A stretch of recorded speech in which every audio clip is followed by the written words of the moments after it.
I'm good, you're good.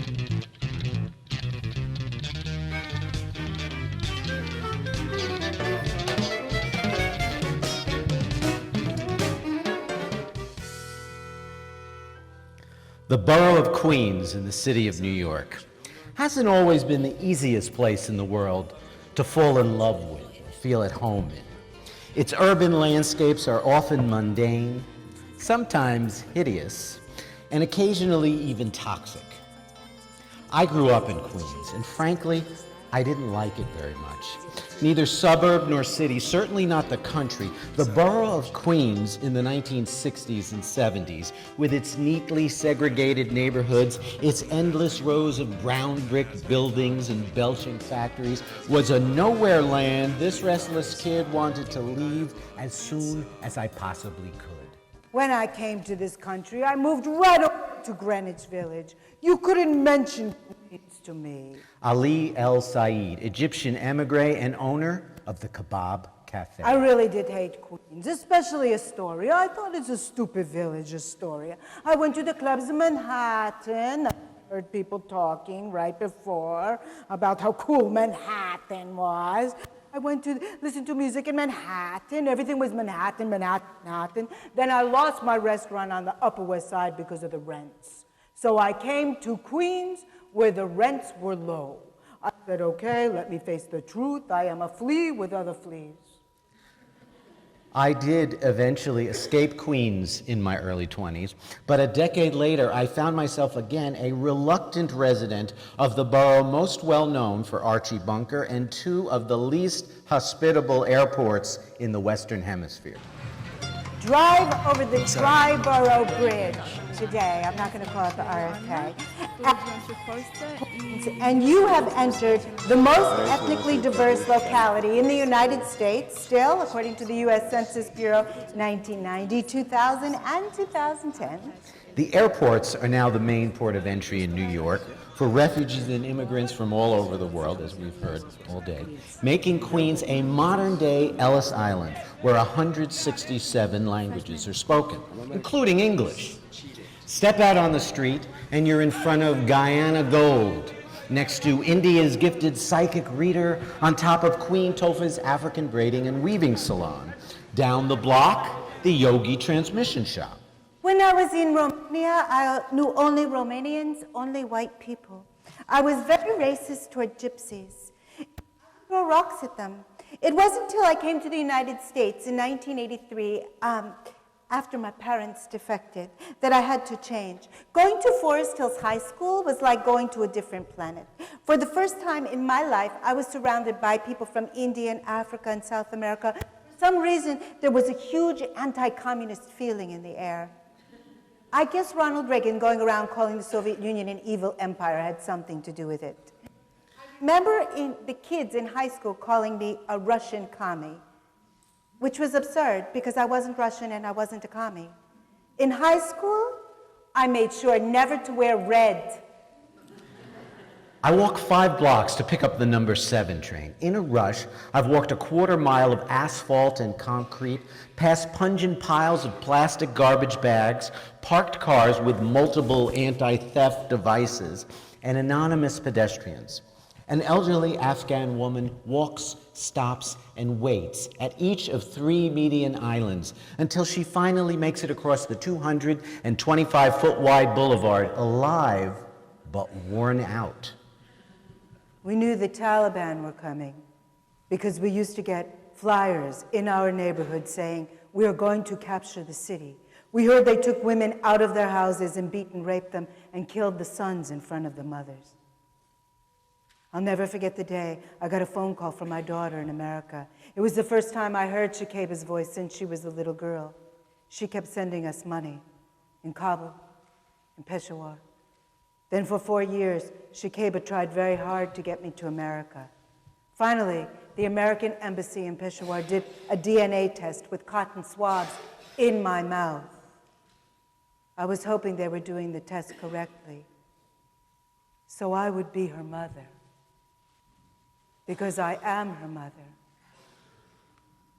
And this way, I can get up and go to America. After buying saffron rice and other ingredients needed to cook Kabuli palau, she knows she will have to make the journey back across the boulevard again. A few dozen Mexican men wait on a work line, hoping they'll be picked to load and unload 50-pound bags of fertilizer. Miguel came to the United States over the border in the trunk of the car. It took six years for him to graduate from being one of the guys on the line to being the guy in the vehicle with the boss, picking who works and who doesn't. I always thought, why would I go to the United States? Just so they could humiliate me for cheap labor? Never. My great-grandfather fought alongside Zapata. The high school I went to was a socialist school. If I ever crossed to anywhere, I thought it would be Russia or Cuba, socialist lands. The day we crossed the border was the baby's first birthday. We spent whatever money we had left flying from Los Angeles to New York. Work lines are like survival. The one who runs the fastest gets the job. We could be 6 or 7 of us standing around talking. When a van pulls up, you stop what you're doing and run. If they need 2 painters, you say you're a painter. If they need a mover, you're a mover. The guy working for the boss, looking for people, is an instant employment agency. You, and you. Come with me. I'm that guy now. I'm working for a guy who's Turkish. It's easier for him to have me do it because a lot of Mexican guys don't want to go with an Arab or a Chinese or a Greek. For 3 years, Warren and I trekked the streets of our 112-square-mile borough.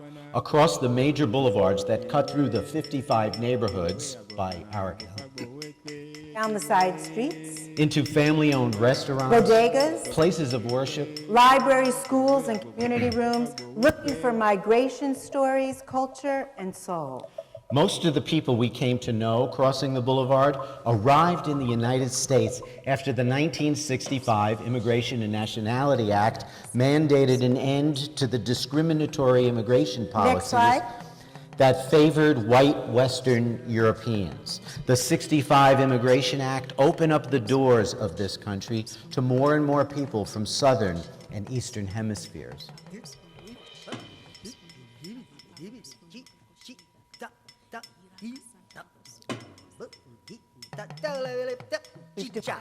Into 5 movements, and we'll share a little bit from each of the 5 movements. A Sunday morning in April, the year 2000, walking on broken glass down broken sidewalks, we wander onto a quiet street off of Seegert Boulevard in a low-income section of Far Rockaway.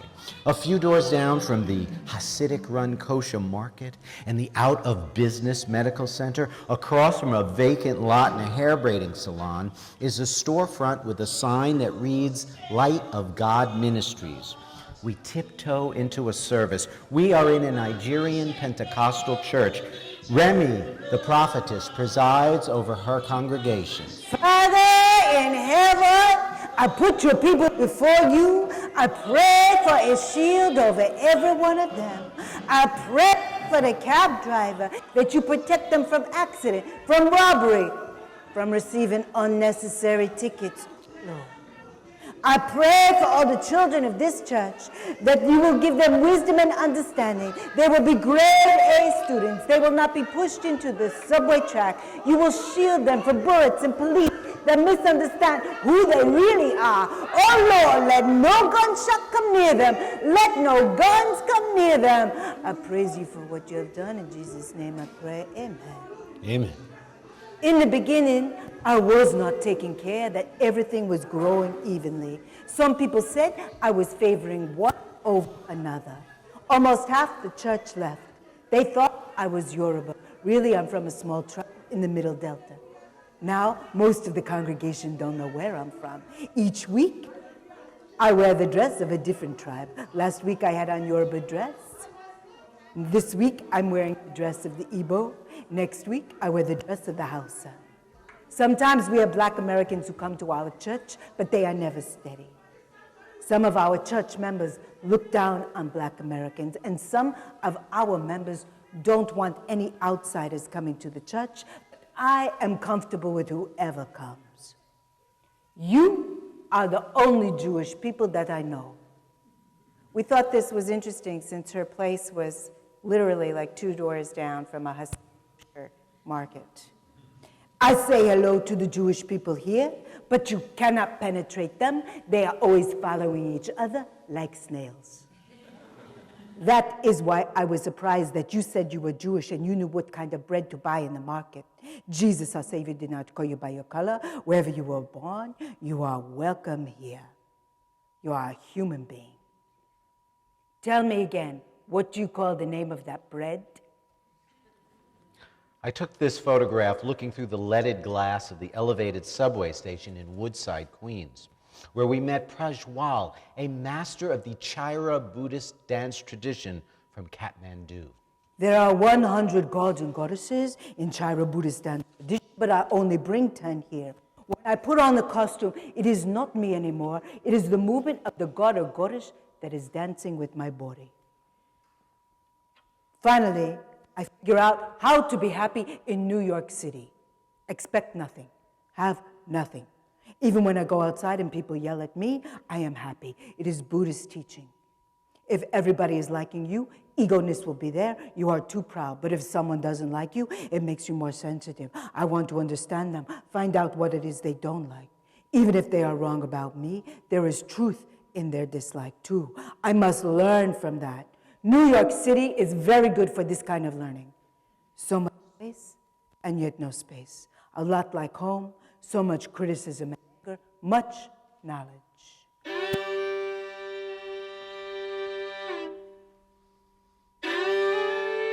Many of the refugees we met fled countries where political persecution, war, even military dictatorships were fueled and supported in part by U.S. foreign policy.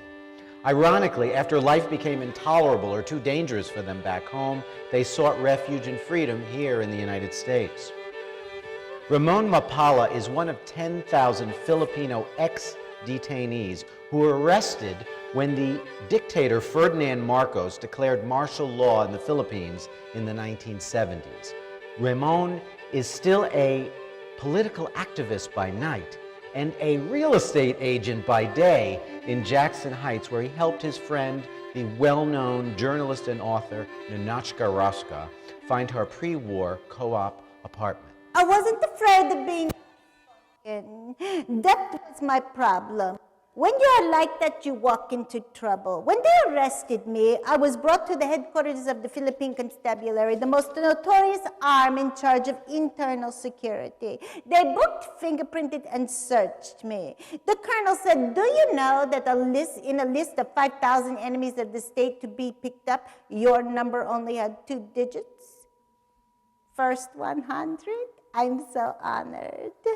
They took me to a gymnasium with double-decker steel cots, stamped U.S. Army. We were given metal trays to eat on, also stamped U.S. Army. I was detained for 6 months, and I was interrogated 5 times. They really didn't know what they were looking for, just fishing all the time. A few months after I was released, I saw the guy that interrogated me. I have a question for you. Most of the people that you interrogated were kept for only 20 minutes. How come you kept me for 4 hours? You were the only one wearing a miniskirt.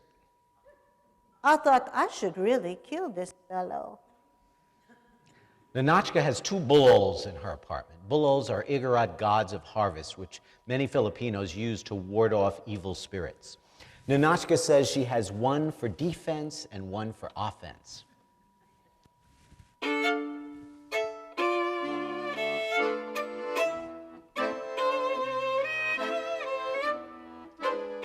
Two brothers, Ali and Mustafa, were the first Egyptians to open restaurants on Astoria's Steinway Street. The younger, quieter brother, Mustafa, spent 7 years crafting his fabulously dense mosaic and collaged restaurant before opening to the public.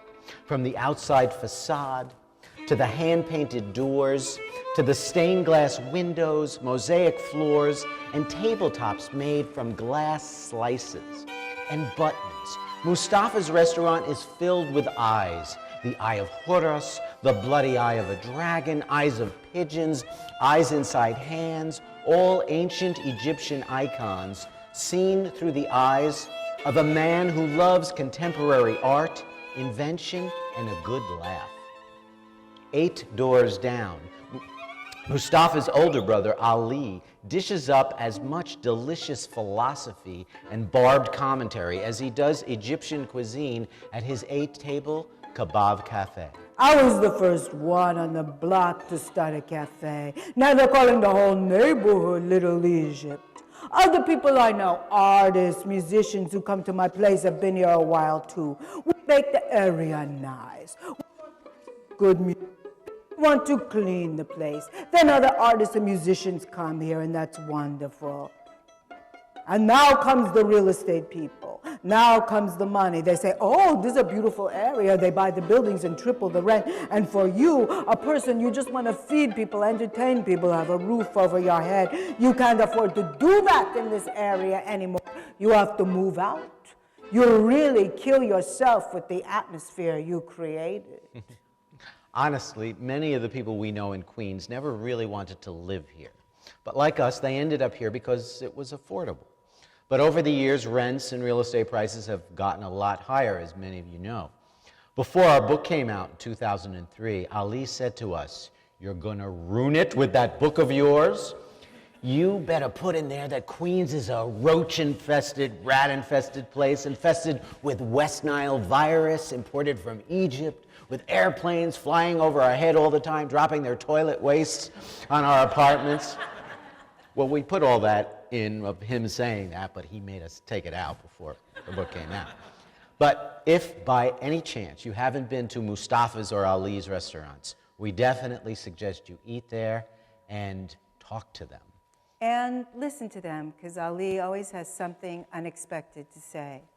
When the Oklahoma building exploded, they thought right away it's an Arab who done it. So the people in Oklahoma, they went to the Arab neighborhood to start to attack them. Later on, they find out, oh, it's not a damn foreigner. It's a white boy nobody ever expected. When they crash those planes into the trade towers, you see the terror in people's eyes. They look at you. Maybe you're one of the guys that planned it. It's easy to point to people and start to name them. You are Warren. You are Judith. You start to think, what kind of a name is that? Oh, Jewish. Jewish is this and that. I am Ali. Oh, Arab. Oh. Every day we should change our names. Today I'm not Ali. I'm Eli. I'm Ale. Tomorrow I want to be Margarita. It's a cool drink. Is it logical even to have names? We should have numbers or dots maybe. No more Ali. I am dot, dot, dot, dot. You are dot, dot. What is race? What is color? Stay in the sun, your skin gets dark. Religions, we should get over this stuff already. Religions didn't come from France or England or Alaska. They came from one tribe.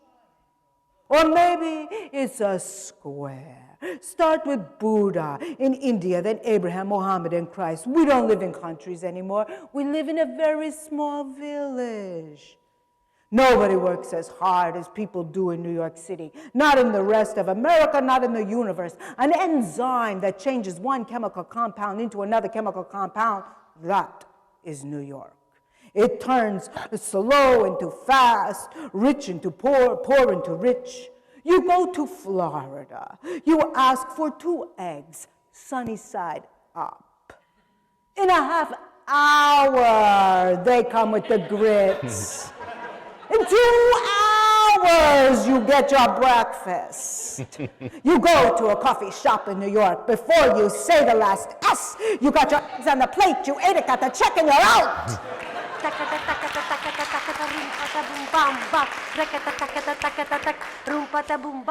Malika Kalantarova is a Bukharan Jew from Tajikistan, which was a Central Asian state of the former Soviet Union. Now, you might think Jewish, Soviet Union, not a very happy combination. But Malika led a pretty graced life as a famous dancer who became an official artist of the state. Then, when the Soviet Union fell apart and civil wars broke out throughout Central Asia, 90% of Bukharan Jews left their homeland for the first time in over 1,000 years. Malika left Tajikistan with her husband and 2 sons and settled in the Rego Park Forest Hills section, along with 30,000 other Bukharan Jews. Malika's family moved into a 1-bedroom apartment that doubled as a dance studio. And she explained her life to us. For daughter, my father taught one's Sveta, second one Daniela, third one Ira. Zan brought me 13 years old. Told me take customer to drying room like assistant. I see all women sitting there under dryer. I say, me no one be hairdresser. They say, why? What you want be? I say, me want be famous dancer. They say, why? Can you dance? I said, yes. I can show you the concert now. I start dancing. Rakatatakatatakatatum, rakatatakatatakatatum. All ladies in drawing rooms start clapping. One customer say, my father, please, Yasha, no make daughter work beauty salon. She be famous. She bring you money in future. I dance on stage. First time, 13 years old. Newspaper cam, say, my name, Mazol. Okay, what my mother's saying is her name was Mazol. That's Arthur, Malika's youngest son. He learned to dance by watching his mother. You know why she didn't like the name Mazol? Because in Russian, it means blister. You know when the shoe is small for you, you say, oh, I got a Mazol. But how she got her stage name, 1964, she passed a competition to really popular group Lola. They gave her the name Malika. She performed everywhere, all over Russia, everywhere as Malika. In Russia, people ask, you Russian? You Jewish? You Tajik? Most Jewish people say they Tajik, Russian, because Jewish get no good work, no good pay. But once I'm famous, me not afraid. I say, me Jewish. I go to perform 65 country tour. Belgium, Italia, Canada, Bangkok, India, In Afghanistan. America, you musician, you famous artist, nobody know. Itzhak, Malika's husband, is a master frame drummer who toured with her for 25 years. In Russia, I teach her many students. In USA, no job to play music here. In Tajikistan, no boss, only play music 35 years. America is free country, is working, is money. After saving their money, they die. No good. Money is die. Yesterday is killed, 65-year-old man, bank, killed, millionaire, international bank, working, money for America. After working, should go restaurant, drink, I like you, you like me, enjoy. After working, you must kiss husband, kiss wife, okay, make music, love family, then can die. First 2 years here for me, not so bad. I was in high school, but for my parents, they got a very bad depression. I didn't have to pay rent. My parents sat every night on the couch watching videotapes of their performances from all over the world, thinking, how are we going to make money? How are we going to pay rent? Because of thinking that, my mother was almost hit by a car crossing Queens Boulevard. That's why a lot of immigrants was hit, because they're crossing the road and they're thinking, here we nobody, our life is over. One of our relatives got hit there. He also killed by car. 2 years later, his niece got run over by a minivan, exact same corner. Queens Boulevard, which you all know, I'm sure, because you're in Queens, is a very big road. It's like 12, 13 lanes over there. It's really dangerous, especially on 63rd Drive. The light says walk. As soon as you step off the walk, it says don't walk. Of course, now it doesn't say it in words. With no overpasses or underpasses, Queens Boulevard had become the most dangerous pedestrian crosswalk in New York City. It's not that anymore. Or as the Daily News coined it, the Boulevard of Death. Malika and her family went from dodging bullets to dodging cars. And we visited with them over the course of 3 years, and she told us that she had moved her dance studio out of her 1-bedroom apartment, and because her English was broken, we weren't quite sure what she was saying, but we thought she said that she moved it right near the subway on Queens Boulevard. But when she took us to see it, we discovered that it wasn't just by the subway on Queens Boulevard. Her studio is actually down in the subway, you know, next to a jewelry store and a shoe repair shop. But Malika is Malika again, reigning over her subterranean dance studio. Mira, mírame a los ojos. Mira que ya están llorando. Photographs before they take it down. Mira. Father's Day, que ya no me 1999. aguanto. A Mexican rodeo is to take place at a parking lot on Queensboro Plaza. There are going to be clowns, musicians, and bull riders and real live bulls that the Mexican producers imported from North Carolina.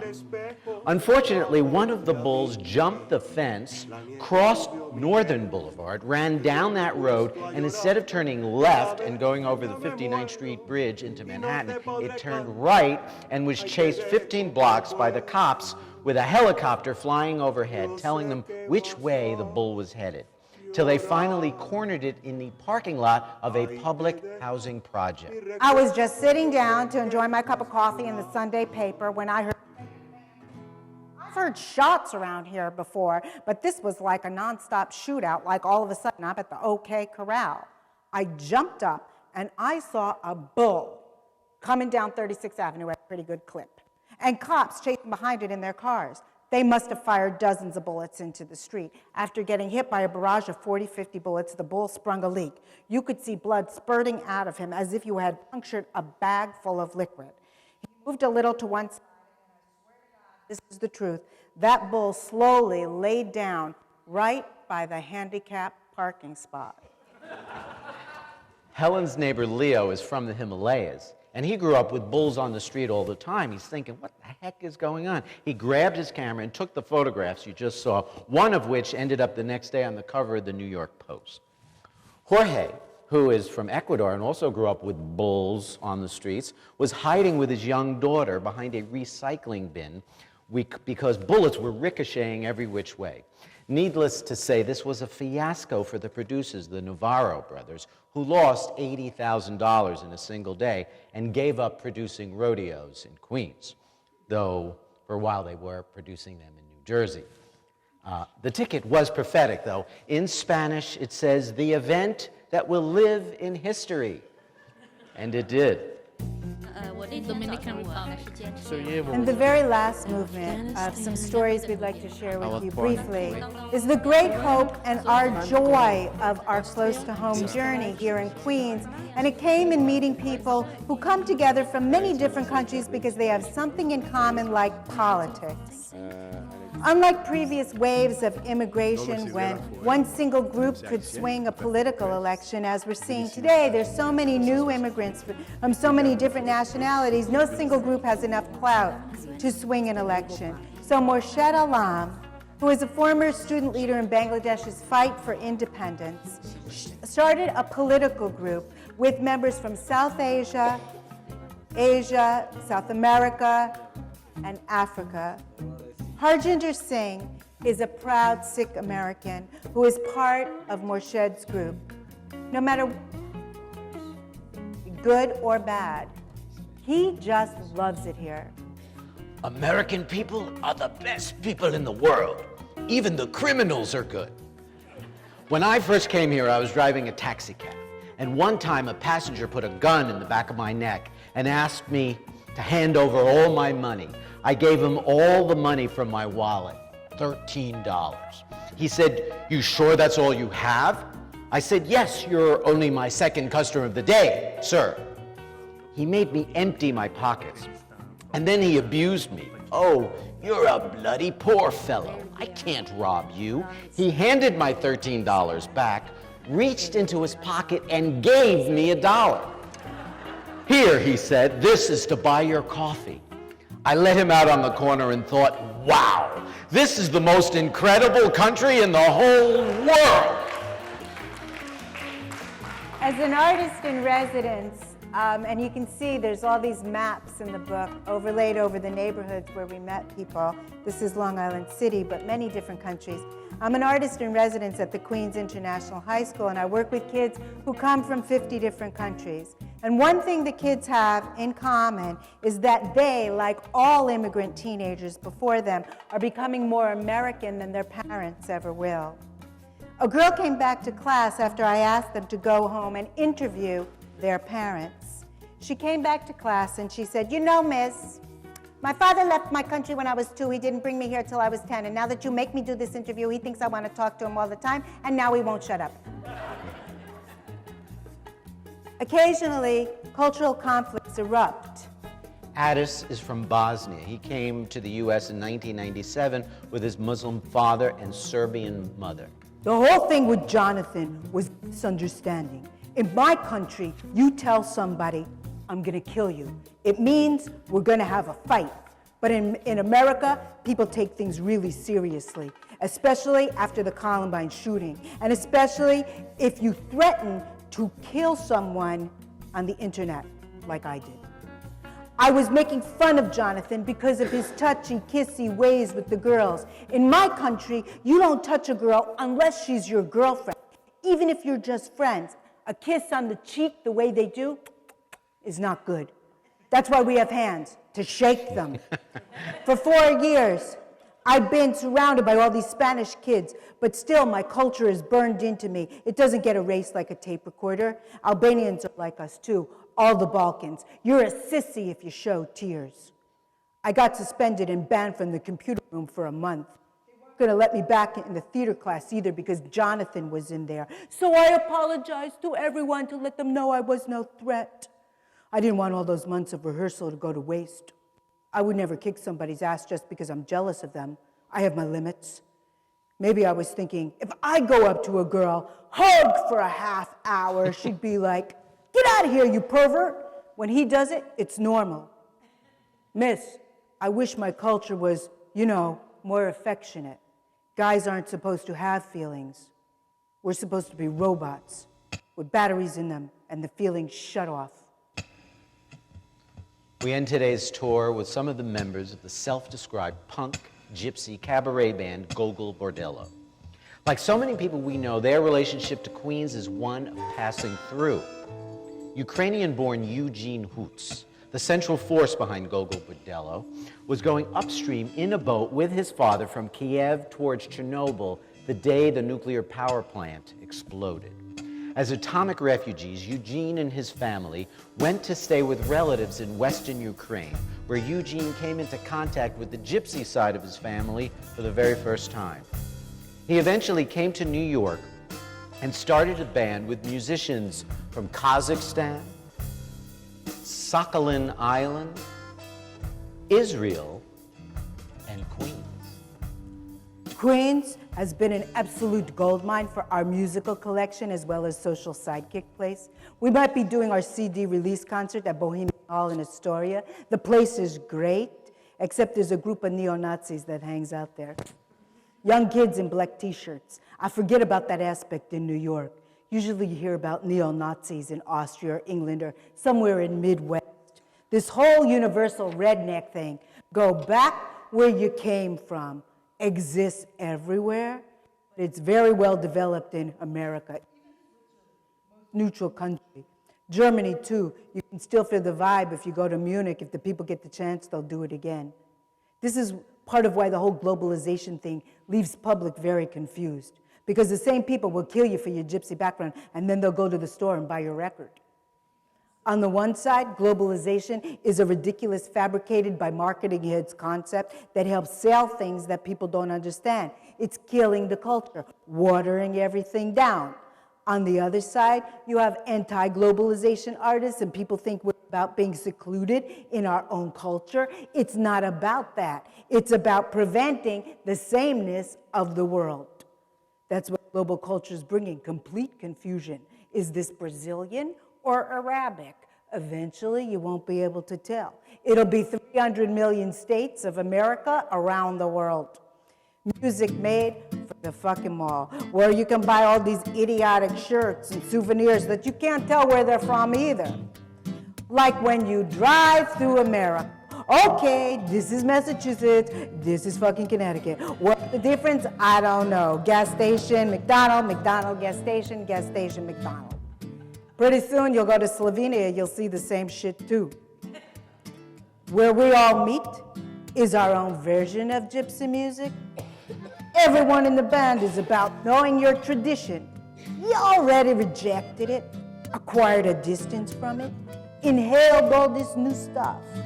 And from those two, You go into third position of making an entity of its own.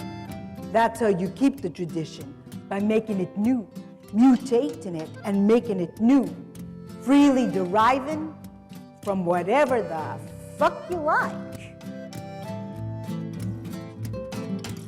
When there is trap set up for you in every corner of this town, and so you learn the only way to go is underground. When there's a trap set up for you in every corner of your room, and so you learn the only way to go is through the roof.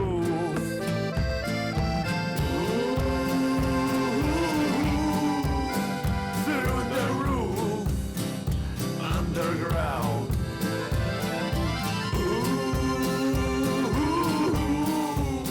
Through the roof, underground. And as we're crossing border after border, we realize the difference is none. It's underdog zoo, and if you want it, you always have to make your own fun. And I say upper dog, leisurely sighing, the local cultures are dying and dying. The programmed robots are buying and buying, and secluded freaks, they are still trying.